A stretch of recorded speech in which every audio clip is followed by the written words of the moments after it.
and listen, whatnot. at the end of the day, call yourself whatever you want to call yourself. If you want to call yourself a CEO, be a CEO. Don't let anyone tell you otherwise.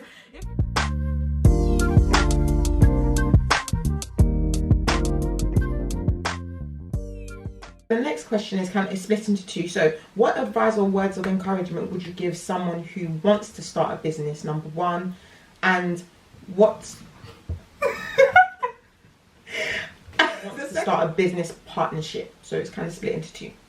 You can answer the first one. Okay, so what advice would I give someone who wants to start a business? I would say research is very, very key. So market research, market analysis, you need to see what the market is like, what prices are like, what people are looking for, the type of, what is your target audience or your clientele. You need to kind of research everything, your competitors and all of that stuff. And these are all the things that they would ask you in a business plan anyway. Yeah. Determine a unique selling point. What makes you different to everybody else? And an example of this would be people say, oh, well, the market is saturated for event planners, or everybody and their auntie is a wedding planner or whatever.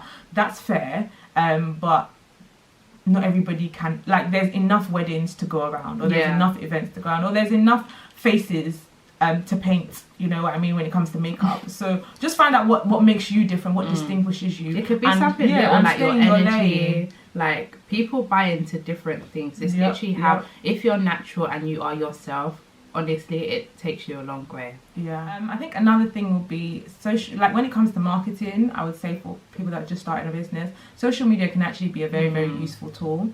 You just need to be very consistent with your posts, but also be quite strategic. Like, what you have to think about your audience or your clientele when it comes to posting. Don't just post for the sake of posting. It could be like color scheme, just making sure that you have the right color scheme, or your posts aren't blurry, or just little things like that. Yeah, but I just always say to people, just start where you are, start with what you have, start what you can, and then build from there, because things might seem challenging at some point, but just keep pushing. And then I guess also surround yourself with like-minded people, because that would also help to motivate you and encourage you. And when it comes to starting a business as well, it's very, very important to actually, because it might sound obvious, but actually have experience in the field that you want to start a business in. Because it doesn't make sense for you to start a business in something that you know very little about, which is also why I said research. But if it means that you kind of shadow someone who's already doing it, or who's where you want to be, or work, or do an internship or something to actually get that quality experience within your field, so that when you do start, you are able to succeed within that, because you can back it up. And just for you to kind of know what you would want to do in your business and what you wouldn't want to do. True. So it's just a very important element. Even if it's for like a week, you've learned something, you've done it. But yeah. And the second half of the question, what part of partnership? Yeah, what about if someone wanted to go into a partnership, a business partnership? What advice would you give? So for a partnership, I'd say vision is very important in terms of you knowing what you want for your business. In a sense where you're not just picking anyone who says that they're interested in doing what you're planning on doing. You have to see the eagerness and the hunger for the business. Someone who you can know that if you're down on a period of time, they can pick you up, and then you can both be pushing together. Someone who's also bringing something to the table, not someone that's taking. Trust is very important in terms of partnering with each other, so that you can trust them. If someone's looking after the accounts, like I've not seen our accounts for Lord knows how long. I don't have to, but because that's the trust that we have. Just little things, it would allow for your company to grow and for you to both succeed in different elements. I guess even if you have a bigger number as well, all of you should all be on the same page, and also having a contract between yourselves as to what percentage you get, and who puts in what. If someone puts in more money, how would they get compensated? These are all conversations that you all have to have together. And like I said before, be honest with everyone. One key thing actually is to identify each other's strengths. Oh yeah.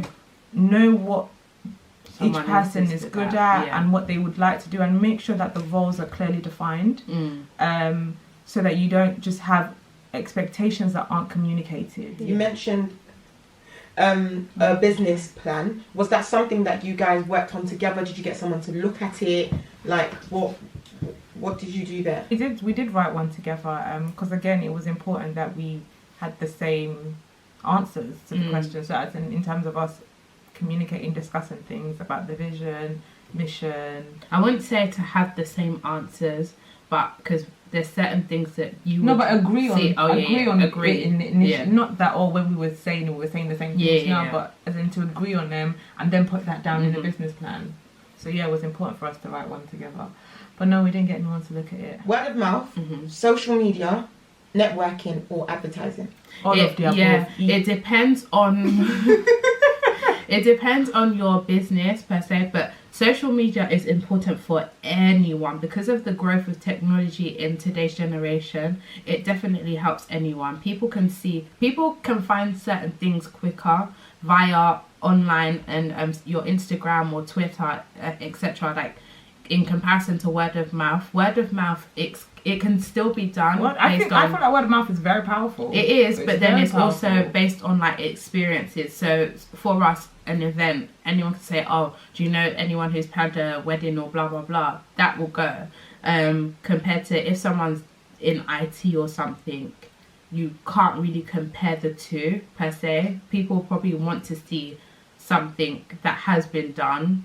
But then they go hand in hand, because if someone was to what do you call it? If someone was to refer someone to a company, then they'll go and check, for example, their social media and say, okay, word of mouth, and then, I can see, because I feel like word of mouth is actually the most powerful advertising tool, because you would take the advice of a trusted person because you know that, okay, they've used this person, they've experienced them, because also social media does not show you the type of service or the type of like customer service that person can give, and that's actually really important to a lot of people, because some people, they have their pages amazing but they don't have great attitudes, and that's just the truth, and some people don't like that, and it depends on what you're looking for. Like if it's your wedding day, for example, you don't want a vendor, for example, that isn't like the nicest or the most friendly or that responds to emails on time and stuff like that. So I think word of mouth is key. I think networking is also a good tool because you get to meet other people within the industry, you get to bounce ideas off each other, learn from other people as well. And not only people from the industry, you can also meet people who are outside the industry looking in. So they also have better ideas in terms of what they can see from someone who doesn't know the ins and out of your business, which is a good viewpoint. Depending on your business, advertising will vary. So obviously some people do like TV, radio ads, ads in blogs, etc. But also social media, you can do sponsored posts. That's also another form of advertising. And then also little stuff like knowing what time to post. This would all be done through your research. Who it targets as well. What time people are usually on their phone to see the post that you want to put up. So Instagram, having a business Instagram account is actually quite powerful because you have something called insights, which actually allows you to see what kind of posts people engage more with. So then you know what to do more of. What is your favourite thing about owning your own business? The favourite thing for me is that it's my business. Well, ours. No, like I have more joy in knowing that I'm doing something that I love and I can call it my baby. I mean, 9 to 5, I'm not as, yeehaw for it compared to my own business. Like I can push further and I have the hunger to want to keep going because it's something that we've I've given birth to. And yeah, I don't know, I get excited with the growth and just people saying, oh, well done. And it's like, I'm a CEO, Yeah, but at the same time, that can actually be quite challenging. Yeah. Can I ask you something? So you mentioned the word CEO. What is your take on that word? Well, is it overused? Is it? Well, I feel like First of all, let me answer the first question. And I know that's a shady question, but let me answer the first one. The first one. What am I most? What is your favourite part? I think the favourite part will be doing what I love. I think that will be it. Doing something that I enjoy, that I'm passionate about. Because I'll be honest with you, there's days where it's tiring, it's challenging. I don't feel like doing it, but when I'm in it, I feel that joy, because I'm passionate about what I do. I love what I do. People say to me like, "Why are you an event planner? That is so stressful." And I'm like, "I know, but I actually enjoy the stress. Like, I don't get stressed that easily. I actually, as an event planner, you have to learn how to manage stress and know how to deal with certain situations. So I think for me, it's actually doing what I love, because there are pros and cons to owning a business. Definitely. Some people would say, "Oh, I want to own my business because I don't want people to tell me what to do." That is a very, very flawed view to have, because you don't have anyone telling you what to do, and at the same time you have to keep yourself in check. Yeah, you do have to keep yourself in check. You have to keep yourself motivated and encouraged.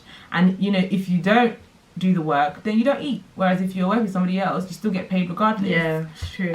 So yeah. Now your other question about CEO, I think it is overused, because I mean, a lot of people are sole traders. Like, let's be honest, it's just you. And that's the business. Do you think people know what that word means? What, CEO? Yeah. No, I don't think so, because you don't actually have to start a business to be a CEO. Exactly. Like, you can There's actually also COOs. There's different versions. but actually, chief executive and a founder don't actually have to be the same thing. Exactly. Like, if you look at big corporations, they actually hire CEOs in, who can actually run the business, and then those CEOs are actually held accountable by the board of trustees. So I do think that we do need to educate ourselves on what it is. More the correct word. Yeah, because also if you don't have any employees, I don't really understand what you mean by CEO. Because hey, I'm a who CEO. are you? Yeah, do you know what I mean? Yeah. Who are you? And then I think it's also the breakdown as running. to understanding what different titles mean. So I found that there's CFO, there's COOs, there's so many O's and Listen, whatnot. at the end of the day, call yourself whatever you want to call yourself. If you want to call Do yourself a it. CEO, be a CEO. Don't let anyone tell you otherwise. If you think you're a CEO and you believe in your heart, and you want to be called CEO, claim it. called CEO. If you want to be called chairman or chairwoman, do what you like. Don't let anybody tell you otherwise. It's your business. Even if it's just you in the business, you are the CEO. I'm the co-founder, I'm the CFO, I'm the assistant, I'm the EA, everything. You can even just change your email signature. Yeah. You like, man, don't worry. It's all you. It's your business. Okay, so thank you guys so much for answering my questions. Thank you for having and for being on the channel. You can find us on Twitter at Evented Ltd. You can find us on Facebook, same username. You can find us on our website www.evented.co.uk. Yeah. Oh wow. Instagram. And then Instagram is Evented Ltd. And then if you need emails, it's info@evented.co.uk. And we're on YouTube as well. Evented Ltd. Evented Ltd. everything. But yeah, we wish you all the best on your new ventures or your business ideas. But just literally have faith and trust that you can do it, and just keep going. Yep, believe in yourself. Yeah. And we hope this was helpful. We believe in you. Bye. Toodles. Bye.